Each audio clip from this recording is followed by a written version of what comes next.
అయ్యయ్యో! పరువు పోయిందిగా అనే సంఘటన మనుషులకి కాదు అప్పుడప్పుడు జంతువులకు కూడా జరుగుతుంటుంది. అవునండి. ఇటీవల ఇలాంటి ఒక వన్యప్రాణి సంఘటన పర్యాటకుల కెమెరాలకు చిక్కింది. భారతదేశంలోని కార్బెట్ అనే అటవీ ప్రాంతంలో ఒక పెద్ద పులి ఒక కోతిని వెంటాడుతోంది. సో, సాధారణంగా దేవుడు వెంటాడే శక్తిని దాని ద్వారా ఆహారాన్ని సంపాదించుకునే శక్తిని జంతువులకిస్తాడు. మరి బలయ్యే ప్రాణులకు కూడా తప్పించుకోగలిగే ఉపాయాలు కూడా ఇస్తూ ఉంటాడు.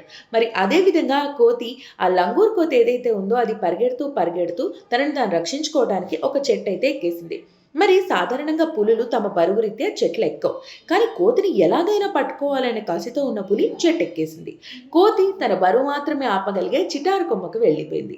పులి ఆ సంగతి మర్చిపోయి చిటారు కొమ్మ వరకు ఎక్కేసి అక్కడ బ్యాలెన్స్ ఆపుకోలేక కింద పడిపోయింది. కోతి తెలివిగా తప్పించుకుంది.